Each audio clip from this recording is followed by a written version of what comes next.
In cella ripete più volte la tabellina del 3, poi si rivolge all'arcangelo Gabriele. Steve Quintino continua a rimanere in un mondo tutto suo.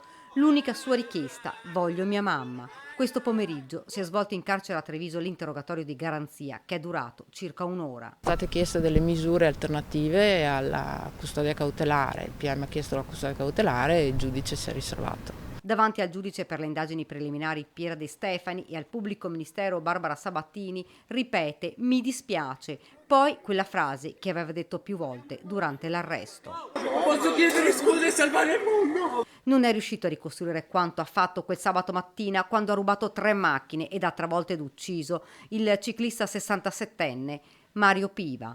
Ricorda pochi momenti. Che ha preso delle macchine e ha guidato per correre forte. Tutto quello che è stato dichiarato. Basta. Ha ricostruito insomma quello che ha fatto quel giorno?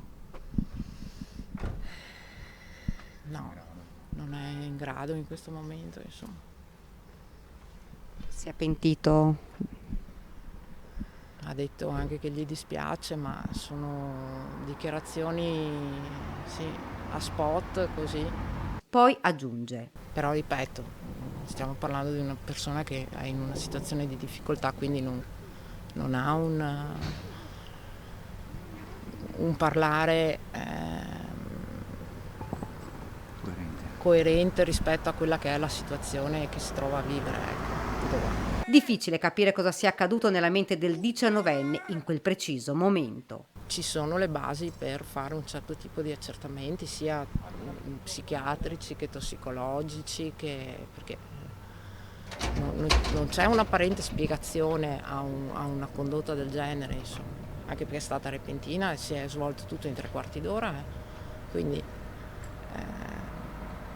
e appunto aveva smesso di lavorare alle 6 in un'azienda dove era anche con altre persone, quindi se ci fossero stati degli atteggiamenti incoerenti o strani avrebbero sicuramente segnalato la situazione quantomeno ai titolari dell'azienda. Intanto, in cella a Santa Bona, il 19enne sarebbe sottoposto ad una terapia che gli viene somministrata dai medici della casa circondariale.